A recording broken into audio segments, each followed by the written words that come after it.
Evening, call to order the Town of St. John Plan Commission study session for June 4th, 2025. Would invite all that are able to stand for the pledge, please. Pledge allegiance to the flag of the United States of America and to the republic for which it stands, one nation, under God, indivisible, with liberty and justice for all. Ms. Abernathy, can we get the roll call, please? Joe Gomez-Daigle is currently absent. Rudy Bambick. Here. John Gill. Here. Russ Vogel is absent. Justin Nestor. Present. Colin Enchway. Present. Ashley Abernathy. Present. Adam Decker. Present. John Dykstra. Here. Bill Manisopoulos is absent. All right, we have a quorum. Item 4, old and new business. Item A, 2024-12, the Gates of St. John, Units 29 through 31, proposed final plat for the Gates of St. John, Units 29 through 31, development zoned PUD LBO. Mr. Kill, good evening. Good evening, everybody. What we would like to do with the final plat here is, well, I guess first thing is, I did appear in front of the town council, and I have in front of you the photographs of the actual architecture and the buildings that are approved by the town council. And I did share with them also the site plan that you have in front of you. It is the initial draft site plan. There is the farthest west parcel is not shown on there yet, but it will be. So that would be lots 1 and lots 2, where outlot B is at, and outlot C. We don't have that site plan yet. That's being worked on right now. That's why I didn't request to come in front of you for site plan approval yet. So what we'd like to do is, if you'll recall and you look at the final plat, there were basically 3 lots that were commercial lots. So the far west lot and then the middle lot for the commercial, we are asking the final plat. And then we're asking to plat one of the residential parcels on the bottom. It's going to be the one that sits adjacent to Park Place, that's Unit 30B. So that would be the only residential parcel we would like to plat, but we would like to plat 2 commercial because we have commercial uses, and the town council approved their restaurant uses and professional office uses for us. So we're platting 2 of the commercial lots because we would like to start on 3 of the buildings. And we do have restaurant uses for these buildings. Now, like I explained, we're talking about, over 100,000 square foot of space here. So we're filling it up with restaurants first, and then we're going to come back and request of the town council infill different uses that we have. But the second story of the buildings, and a lot of them will be 2 stories, will have professional office above them. So that's what they approved so far. So to that end, we do have a restaurant use going on Unit 29, which is your first page. So there'll be a restaurant use going and a building going on Lot 1. There will also be another restaurant use and a building going on Lot 2. And we have one going on Lot 3, the building. So that's what we would like to start off with. The site plan in front of you shows everything except the first building. That's a different owner on Lot 1 on Unit 29A. So they are doing their own site plan, and I will be bringing that in front of the Plan Commission. I should have this in the next couple of weeks over to Ashley so she can review this stuff. So this final plat the request is Unit 29A, Unit 29B, and Unit 30B is what's being requested to be platted.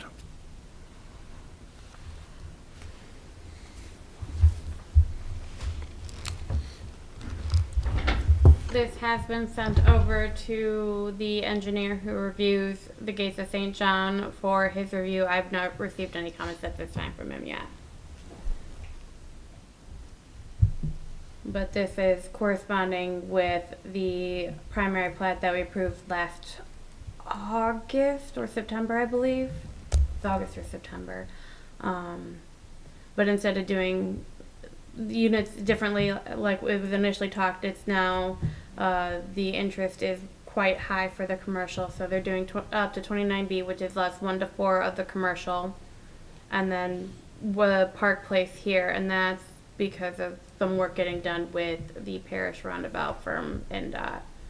So it's easier to start over here versus over there, because parish is coming, they're going out to bid next February, according to their current bid schedule.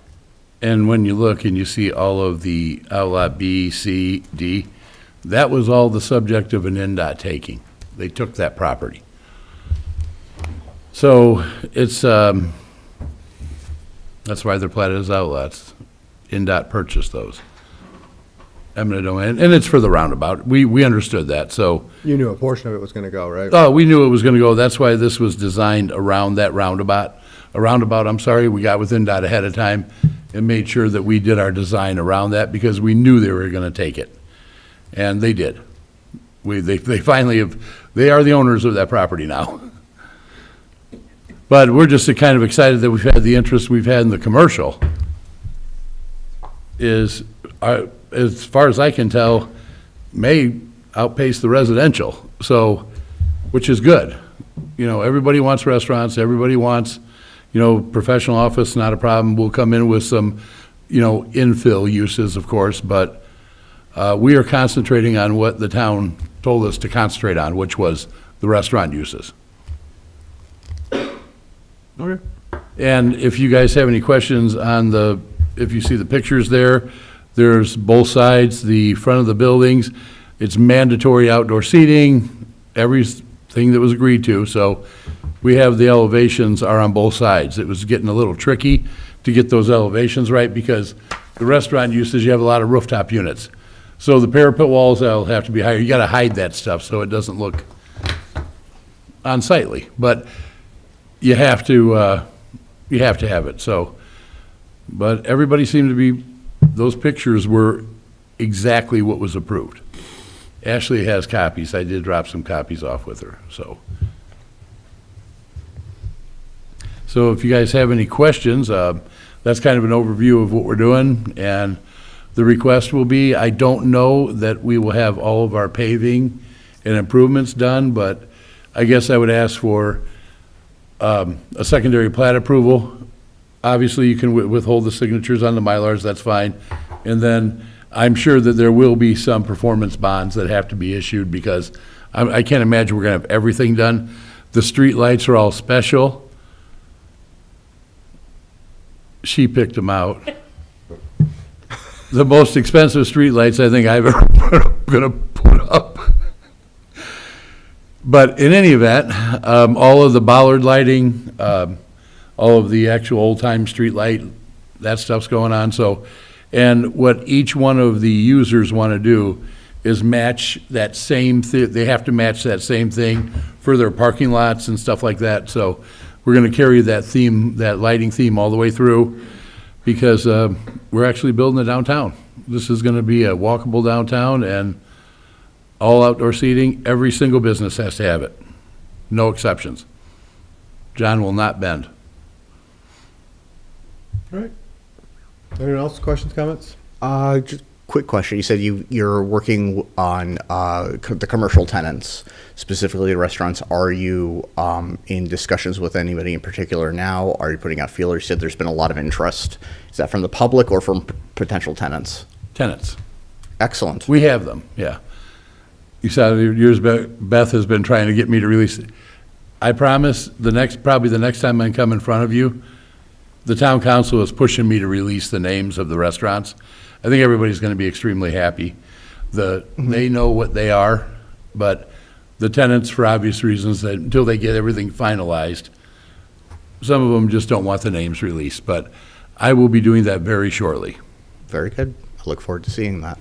This is the one where the POD came through and the town council has, Architectural and use control, correct.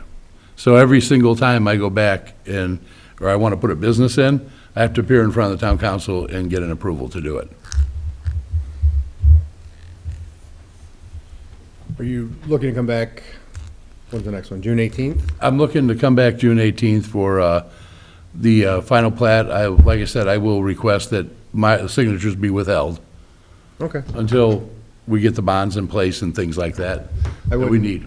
Envision engineering issues, but I guess subject to any concerns that, that review may have, I don't have a problem with that. Yeah, final plat typically doesn't have any engineering involved with it, just so he can review the plat, make sure that the geometry's right and all that, so. In determining what the amount of bond will be. I'll touch base with him later this week to see where he's at on his review. And I'm sure Ashley is gonna review the addresses, You already know it. and I'm sure I have one wrong. So, but, we're getting kind of excited. We wanna get moving. We know that we have definitely 3 buildings that wanna be built, like, they're chomping at the bit. The interior architecture and build out's being done right now. The architect's working on it. Good. All right. If you don't mind, if I could have that back. If you guys would like copies of the pictures or anything, let me know. I'd be happy to bring some back. I can also distribute them to the board. I do have Yeah, to get I it. would, yeah, I would like that very much, Yeah, yes. I'm gonna I'll have individual site plans for everybody next time I come back. Just wanted to let you know what it's gonna kinda look like. Looks good. So, I appreciate it. Thank you for your You're time. done with just moving dirt around over there now? You ready to? Well, the piping's getting done. We need to get the curb in, we need to get all the conduit in, for the street lighting, we need to get the asphalt. I mean, you figure the main road that we're going to be paving there's a 20-foot deep parking spot on each side, so that's 40 feet. Then you have to add another 24 feet to that for travel lanes. So we are going to have a road that has over 400 parking stalls on it, including the parking in each individual building's parking lot that's going to be on 231, because we do not want to have parking issues. Look at Crown Point, look at Highland, any place that has a little downtown area, they have parking issues. We want to make sure we put ample parking in, so there's no issues. Okay. All right, thank you, everybody. Thank you. Thanks for the update. Item B, 2024-25 Shepherd's Addition, proposed primary plat for a 2-lot subdivision at 8877 Patterson Street, St. John, Indiana, zoned R1. I thought all these people were here for you. All right, what we're talking about here is a subdivision approved by the Plan Commission in 1980 with 6 lots and driveways all along Patterson. In 1992, Chris Shepherd purchased the property and made it into a 1-lot subdivision before the Plan Commission and built the house that you see back in the, towards the railroad tracks. Most of the property is a pond that the original owner Schillings built when they did the 6-lot subdivision. Presently, Mr. Shepherd desires to build a home himself on that property and keep the other house in the back as a separate lot. Okay, since we originally came to the our workshops, we had the BZA approval for width of the lot 2 over there is from 100 to 80 feet because that's where the driveway section is going back to the house in the back. That'll be lot 2. We have an approval letter satisfactory from Nice Engineering on the primary plat for all the checklists that they had. And we submitted a drainage study months ago for it, and that was also reviewed by Nice. Also, we had to go and request we actually submitted approval to take the property out of the flood zone. The only thing left is the pond. FEMA actually granted a LOMA on that property now, going all the way into the lumberyard. So it's no longer in a flood zone. And we have copies of that, the town has copies of that, Nice has copies of that. So really what we're looking at then, at some point in the future, Mr. Shepherd wants to put a house along Patterson Street on that side by the pond. Right now, he actually lives in Portland, Oregon. He's going to come back here, but he has no plans for the house.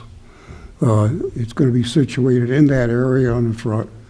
And so at that point in time, what he's proposing to do is to submit a site plan with all the necessary requirements, drainage, connections. All the utilities are in Patterson Street, water, sewer, gas, and show all the proper connections and everything to be approved by the town engineer and the staff. So right now, there's no proposed house shown on there. Right now, it's just turning into a two-lot subdivision, is what it is, just like as if you approved a subdivision with no houses on it. There's quite a bit of distance to the adjoiners. That property there goes back to probably 1876, because Patterson and 93rd were the only two roads in town at that time. Really not much else to say. The configuration of Lot 2 is more than your ordinance requires for R1. There was some discussion about running that lot back to the railroad. His desires are not to, because he wants to control the property along the railroad tracks because of the trees and everything else, in case they ever do sell Lot 2 to someone else. So that's the reason why he's not wanting to run those property lines back. Other than that, I don't know of any other comments. I believe we addressed everything. If there's something that we missed, or do you have any questions? The only comment of mine that is still outstanding from the initial letter sent to Mr. Gambale I can't hear you. What? the only comment that I have left outstanding in the initial letter they sent you was those lot lines.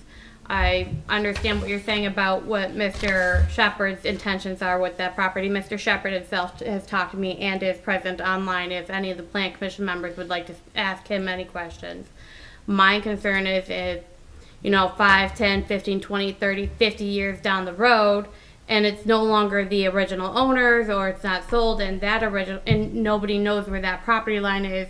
We're now having a unusual property line, and it's really discouraged to continue allowing for unusual property lines, especially when you're creating a new subdivision, because what happens 20, 30, 50 years down the road, and it's no longer in either Shepherd's names, and then you're now have a property dispute, and then they come to the town and say, well, why did you allow this to happen? That's my major concern with it, is looking at the planning up from a planning perspective, not just from what their intentions are, but from future planning perspectives and how it could impact the town in the future. I appreciate that. My only comment is that 40, 50 years from now, this will be a recorded plat. That plat will still show where it is and how far back it goes. And if someone buys a piece of property, I assume they're going to look at something and what that property looks like, and not just walk out there and make a purchase. I mean, at least the mortgage inspection plat will show the size of that lot. You would hope so, but unfortunately, as I have found out working in a building and planning department for over 4 years now, at closing times, not a lot of people are getting their plats, not a lot of people are getting their surveys. They call us because they just bought their house looking for a copy of their plat or survey. And if we have it, we can give it to them, but it's not something that mortgage companies are requiring as much anymore, or Again, it customers meets are your getting. ordinance. The size of the lot is more than enough for R1. In other words, there's nothing, I believe, in the ordinance that requires us, or Mr. Shepherd, to run those lot lines back. And this is his desire. Were you going to have him tonight, a virtual? He's online. Okay. Maybe he can explain his reasoning better than I can. He's the one that wants to live there. And I did advise him at the end of the day, it would be a plan commission determination on how those lot lines run. Mr. Shepherd, if you'd like, you can unmute yourself and speak to it. Sure. I'm Chris Shepherd. Thank you for the opportunity to speak with you today. So I understand there have been some questions about the way the lot lines have been drawn, and I just wanted to offer some insight based on information that may not be readily apparent from looking at a map. The southeastern corner, the lines at issue, if you look at the map, are the southeastern corner. That southeastern corner is the only old growth oak trees on the property are in that southeastern corner. Majestic bur oaks, some of which I suspect of being around 200 years old. I know that if I control that property, I can ensure their preservation. I can say unconditionally they will not be cut down on my watch. I played under those trees. I grew up under those trees. I want my kids to have the same experience. I want their kids to have that experience, and so on. And I will also say that this isn't a speculative development or a commercial transaction. I understand the point Ms. Abernathy makes, and we don't plan. So this is a family matter. The plan is to pass me lot number 1, and hopefully my brother or sister will be passed lot 2. I will tell you that if the remnant lot number 2, is ever sold, and that's not our plan, I would certainly, if asked, make sure any future buyer is fully informed of the property boundaries, regardless of whether they conduct a survey. And transparency is important to me. Can I control what happens 50 or 100 years from now? No. But I would hope that any buyer would exercise basic due diligence in buying a land of this size in conducting a survey, just as we have done. So, ultimately, I know I'm just a caretaker for a time of this land, and I'm going to pass it on myself at some point to someone else. So I just see my role in that chain as someone who wants to make sure that it's passed to someone who knows that it stays the kind of land that always has people who care for it and who love it and who enhance its natural beauty and plant flowers and trees. And so that's basically how I see this. We're asking for a legal division, yes. We're also asking for a kind of a multi-generational plan of responsible stewardship for the land. So thank you for your time and consideration.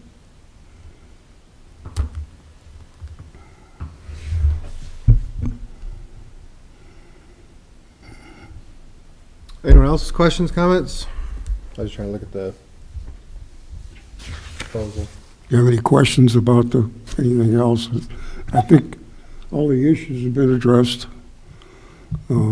Engineering in the flood zone, and Mr. Dykstra, you want to chime in? Yes, we did review the plat from the technical perspective, and it does meet technical requirements for a plat of survey, and it's a preliminary plat at this point. So, and then the flood zone comments and the withdrawal of the timeline of including a house now, that was changed during the process. So this is just a plat proposal. Okay, Yeah. thank you. Yeah. Anyone else?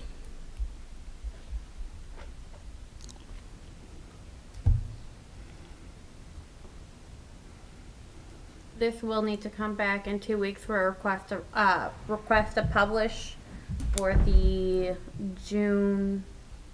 July public meetings.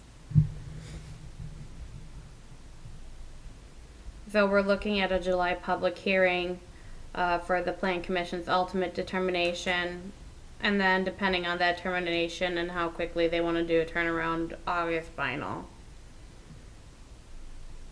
Okay.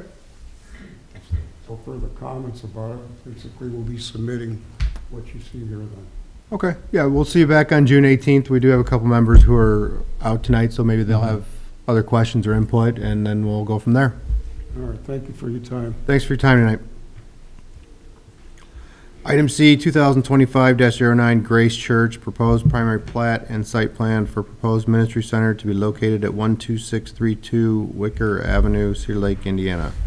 Grace Church, Mr. Huss, good evening. Good evening. We've been before you quite often on this project. Actually, over the past 2 weeks, the design team has made some rather important progress that I'd like to just briefly update everybody on. As many of you know, 2 weeks ago, our primary plat was reviewed and approved by the engineer on May 14th. We have since advertised our mailers and our paper advertisements for the public hearing, which will be before you in 2 more weeks. On May 28th, we resubmitted full engineering plans addressing the very few comments we received on the first submittal.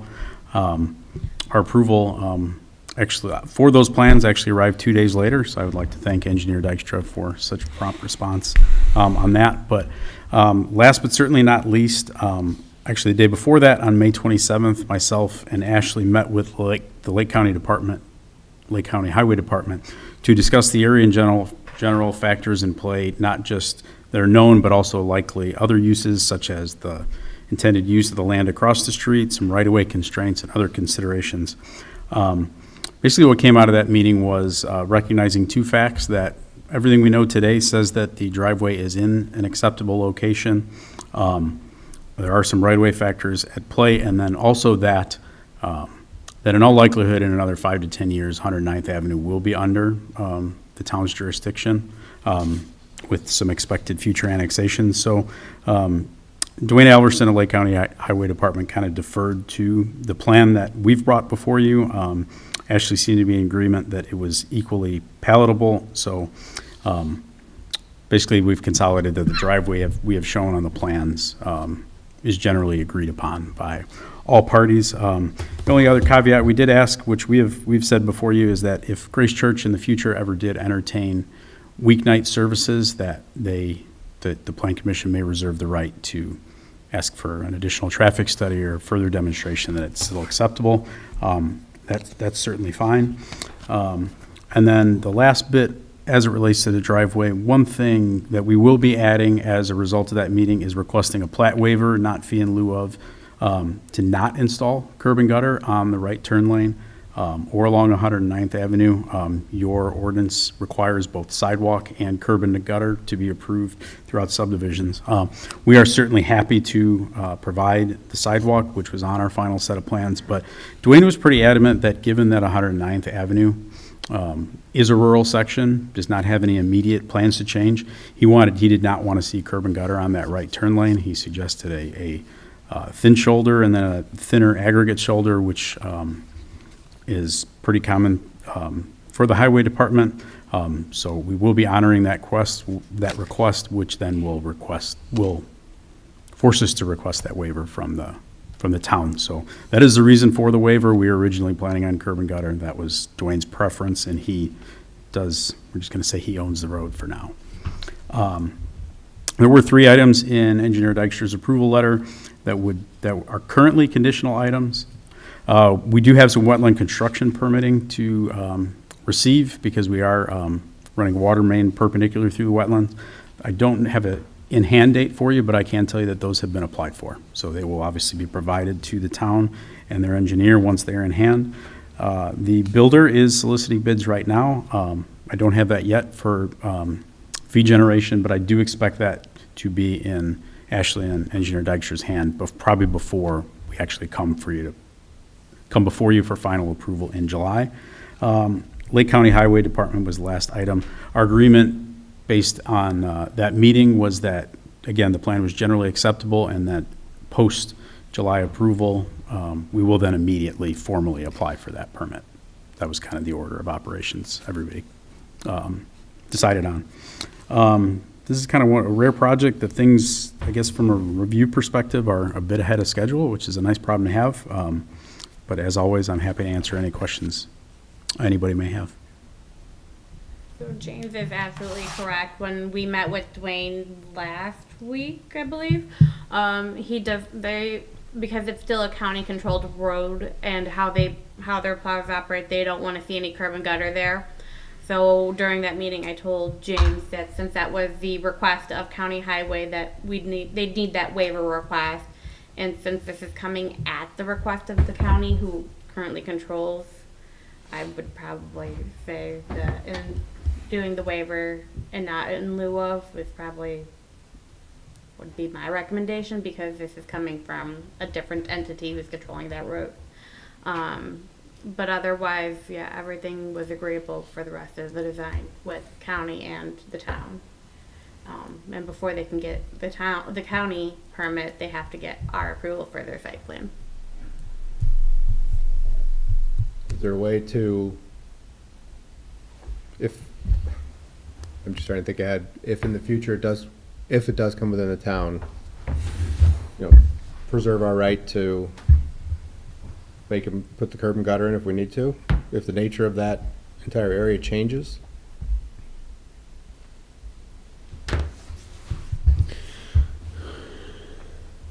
I would, there's certainly a mechanism for it. What I would say is that, and I'll provide two factors. One of the things we did at the last minute was, in coordination with the property holder of a lot of acreage across the street, 109th is pretty offset from the section line. So if another development came in to the south and kind of built out left turn lanes into this driveway and a development to the south, we did reposition the lane lines a little bit, so we're set up for that.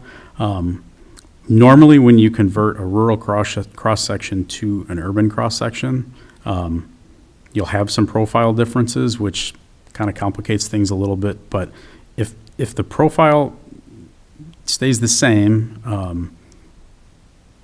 there wouldn't be anything to preclude saw cutting our pavement and putting curb to it.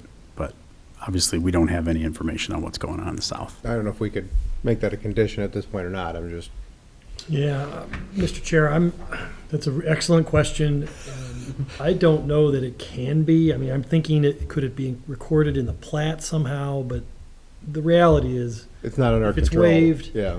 even with the condition that it be, installed at a future date, I don't know how that's enforceable. Very difficult to enforce, I believe. Just trying to keep you on your toes, that's all. I understand. All right, any other questions, comments? I assume everything else from the driveway from the town's perspective, police, fire, everybody's okay with that? Yeah. Okay. All right, we'll see you back in 2 weeks then. Thank you. Thank you.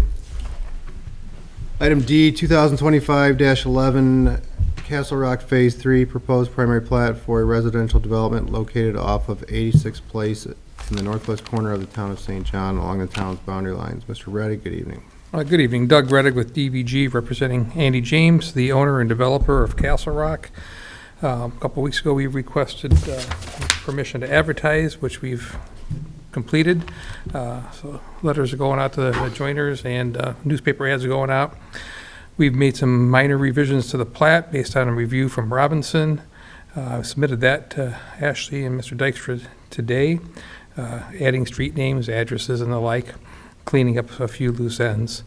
So that's where we're at with the plat, and we are waiting for, I believe, engineering review comments from Robinson, hopefully any day now. But no changes since I presented before. Yeah, that's correct. That's correct. So, we've been receiving, we as in Ashley and us, been receiving some documents pertaining to that review. So some came this week, and then the plat, obviously that came. But we're looking at plat and the engineering somewhat timeline difference, so. All right, questions, comments, anyone else? Then we should see you back in 2 weeks. Here, thank you very much. Yep. I actually do have a question. I know Sewer came back with a comment about the lift station on Declan Court. Is that still in review on everything for? It'll be in the next revision that you see. We've added it to our drawings, we just haven't published it yet. But, so we are aware there is a temporary lift station to the northeast of this project on Declan Court. It's a small cul-de-sac that actually I was involved with many years ago. And the plan at the time was to extend a gravity circle. When this project is to be built, we need another lift station. And the idea was to put in a larger regional lift station here so we could take off a smaller temporary lift station on Declan Court. That was brought to our attention. It's been years since we did that, but we've accommodated that. I've talked to the owner. He remembered too after I brought it up. He's like, oh yeah. So it's on the drawings. We're waiting for the next revision. All right, thank you. I just wanted to make sure that was. Thanks for bringing it up. I meant to do that. So. Thank you. Good for now. Anything else? No. Okay. Ashley, will you be reviewing addresses? Yes. Thank I you. will get you any comments that I may have or So, 'cause corrections. I did them, so we'll talk. Absolutely. All right. Thank you. Item E, 2025-12, Scooters Edition Grit and Grind LLC, requesting a waiver from the requirements of Article 21A-33, D1 and 2 of the Town Subdivision Control Ordinance for the installation of sidewalk on Scooters Edition located at 8455 Wicker Avenue. Mr. Huss, welcome Good back. evening. Good evening, again. First of all, my apologies that the submitted materials don't have some of the points I'm hoping to make illustrated a little bit more clearly, and also, this is obviously a project that's more or less done, so in fairness, it probably should have been something that I brought up a while ago as I became more familiar with St. John's requirements. But, so there was a bit of an issue as far as, I guess, more or less escrow fees for scooters, given that they did not install sidewalk on their frontage. The sidewalk on their frontage was never displayed throughout the Plan Commission process. So maybe that was the reason the topic never was really broached. But the requirements of St. John, as we just touched on my prior presentation, does require sidewalk to be installed across a platted subdivision, which this was a one-lotter.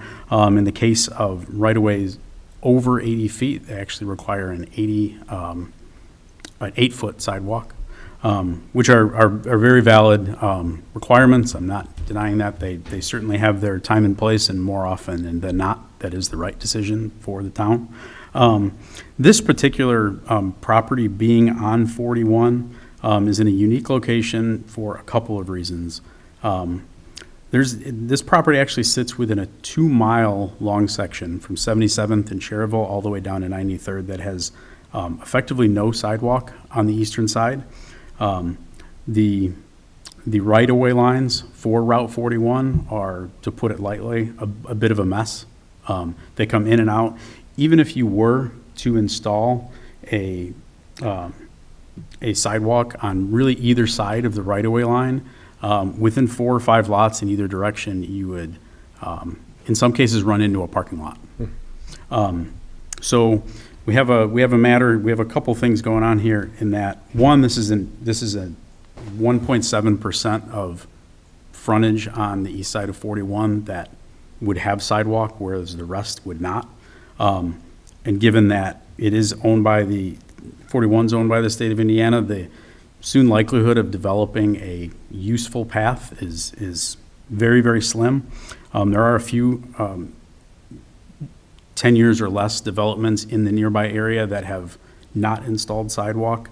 And what's also important to realize is that there is a fully developed sidewalk network for this same stretch of roadway on the west side. So it's almost as if INDOT would prefer there's one consolidated path. We'd more or less just be truly building a section of sidewalk that is in an area where I don't think we want to encourage pedestrians. There's only 3 pedestrian crossings within that segment. I believe it's at the high school, and I think it might even just be 93rd and 77th. There's a couple signals that let residential streets cross, but none of them truly go on the north-south on the east side of 41. So I know Scooters still has to more or less close out their account with the town for that project, and that is the reason we're requesting this retroactive waiver. All right. Questions, comments? So, this did get caught up in an escrow, because as part of an item to release the escrow fee that was posted with the building permit, requires that all items be installed, including, in this case, including a sidewalk. So because we're not releasing that escrow because that sidewalk needs to be installed, they're coming to retroactively ask for the sidewalk waiver, along US 481. I know we just had a similar conversation a couple months ago off of 93rd and Corydallis, or not Corydallis, Cardell. And then in the building and planning department, we had another parcel on 41 that had to install the sidewalk as required when they went through the plating process. So it's ultimately a plan commission determination on whether or not they're required to put in the sidewalk, we waive the sidewalk, or we waive the sidewalk where they pay a fee in lieu of. We do have a fee in lieu of non-reverting fund that was created for cases where the plan commission does decide to waive a sidewalk. It's not a very walkable side of the road though, right? No, and if I could add one more item, I do know that I understand the fee in lieu of, I'd be remiss not to mention that this development, I believe, did pay a road impact fee very, very close to the time that was removed, if that carries any weight from a financial perspective.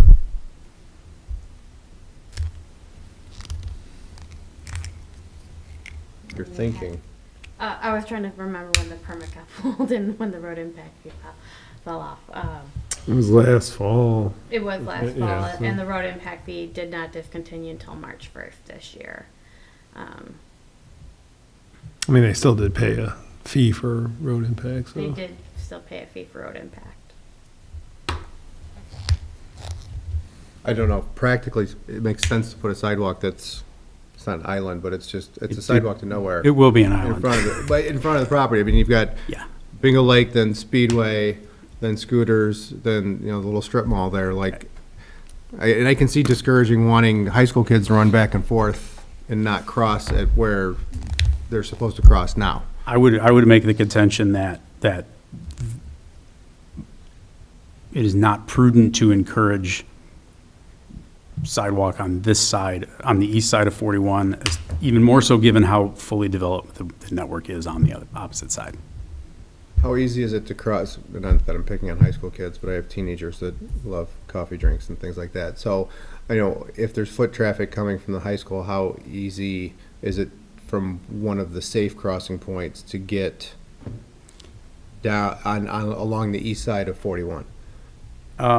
There is no sidewalk coming from, obviously, we're somewhat near to Lake Central Drive.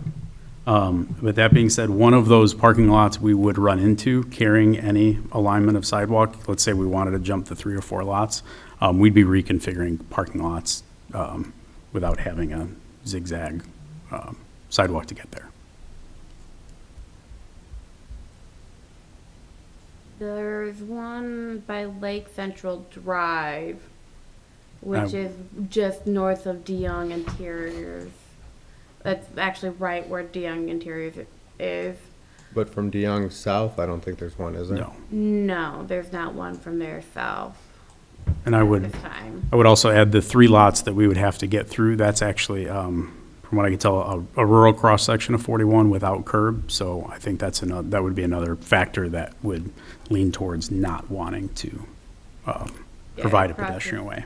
Crosses to a sidewalk that dead ends, and then you have to go north on Lake Central Drive to the northern part of it, and walk back. I just want to make sure in the future there's not something that it could connect up to, as far as sidewalks. It is approximately, I think if you go north of, you're almost a mile to the next sidewalk north of Lake Central Drive. So it truly is, just everything's on the west. And I'm thinking from Lake Central Drive south, actually. it is about 550 feet, 545 feet approximately from where that crossing is, from Lake Central to Lake Central Drive, north of DeYoung Interiors, to the northern property line of Scooters. I would also, I guess it's uniquely advantageous to the argument, is that as much as I agree, high schoolers love their coffee just as much as adults do, Scooters is a vehicle-only establishment. Duly noted. It'll be something we'll make a determination on in 2 weeks. Okay. Any other questions, comments? See you back in 2 weeks, then. Thank you very much. Thanks, have a good night. Item F, presentation by Cody Zurich, intern with the Building and Planning Department, Town of St. John. Real quick, before he gets started on his presentation, I have had the pleasure of having Cody be my intern for the past 95 hours with me. He finishes up his internship tomorrow for his last 100 hours. He has been helping me create some of my staff reports, creating some of our agendas, and in general just working in the Building and Planning Department. As one of his requirements for doing his internship with me, I asked him to put together a presentation for the Plan Commission tonight. And I'm very grateful for the opportunity. Thank you. Count towards one of the hours? I'm sorry, go ahead. This is counting towards his hours. I don't want to stretch this out too long, though, to meet those hours, but. I cannot, hold on. So I'm going through my master's in sustainable urban development, so that's kind of where I'm coming from. A lot of the things you'll see in this, I say recommendations, but kind of already being implemented already with the downtown. The fact that a downtown's being built is a huge step in the right direction. So without further ado, please next slide. What is sustainability? It's not only green things like energy infrastructure, although that's important. I wouldn't want to come here just talk our heads off about that. It's more so in this context, building a better quality of life for the future without sacrificing the needs of the present. Focuses on human needs, economic growth, and environmental harmony. Next slide, please. So one of the big things is cultivating a sense of place, which is huge for downtown areas. You want people to feel welcome, like they have a stake in the downtown area. So it focuses on the human experience, how we interact with our surroundings, shape our feelings and connection to a place. One way to do that is vibrant, lively sidewalks where people interact. Those are the cornerstones. The cornerstone to successful downtowns. Another big thing is separation from streets and cars that can provide a feeling of safety to shoppers and pedestrians. Next slide, please. So some example of good space use from places around here. Whiting, Highland downtown. They have large sidewalks with seating areas, which is a requirement that was just noted today. Trees and artwork for vibrancy. Different building setbacks can spur curiosity for pedestrians walking by. Gives them a kind of a chance to explore the space that they're in. Next slide, please. So talking about economic vitality with walkability in mind, a more walkable environment can help local businesses thrive. With businesses open directly to pedestrians on the streets, they're more likely to walk in, make impulse purchases. Restaurants benefit the most from walkability. Pedestrians are more likely to stop in for a bite to eat when walking around. Walk Score, which is kind of a complicated system to score walkability in an area. It's based on proximity to amenities, street connectedness. It can increase adjacent property values exponentially. It's estimated that a single additional point of walk score is worth $3,500 in additional home value. So that's good property value that can be increased from connecting the downtown to adjacent subdivisions through bike lanes, walking trails, et cetera. Next slide, please. So here are some of those renderings I think you guys just saw a little bit earlier. Kind of already a good setup, which is why I said I had recommendations, but a lot of the stuff is being implemented already. So just things to keep in mind as you go through the whole process with this. The large sidewalks, they give more space for people to move. Tables and chairs being set up outside gets people interacting, form a sense of community. Second floor offices, they increase walkability scores and property values while providing restaurants and shops with a constant influx of pedestrians in the area. Next slide, please. So some environmental solutions. I'm talking about green stuff. You thought I wasn't, but I am. Tree canopies, they can boost pedestrians' willingness to walk by providing shade and cooling. Also blocks harsh winds in any event of storms and anything like that. Trees can also reduce energy requirements to buildings by blocking sunlight from the windows and walls. Vegetative planter boxes and trees can act as separators between the sidewalks and street while increasing biodiversity. In the evening, using warm spectrum lights is recommended. I believe that's already kind of in the works, but psychologically, warm lights are associated with relaxation and comfort. Next slide, please. Again, just continue adding trees and planter boxes along the main street. I know that's probably not in the rendering because that would cover the building facade, which is the point of the rendering. So I assume there will be trees there. But continue adding trees and planter boxes along the main street sidewalk to separate the streets and the cars. The planter boxes can also act as safety bollards, providing kind of an extra feeling of safety for pedestrians. And using both those measures can help meet the landscape requirements that are needed while also having functional uses. Next slide, please. Thank you for your time. Any questions or not? Fine with me. No, great work. Thank you. It's really good information, on the back end of learning about what's going in, off of 231, so. It's definitely things we can keep in mind as site plans come in and we get to reviewing them. Mm-hmm. Kind of makes you get excited for what they're going to do down there, so. Yeah. All right. Thank you. Anyone else? Thank you, Cody. Best of luck. The least exciting part, but okay. Item 5, adjournment. Motion to adjourn. So moved. Second by Mr. Pavic. All in favor? All right. Have a good night.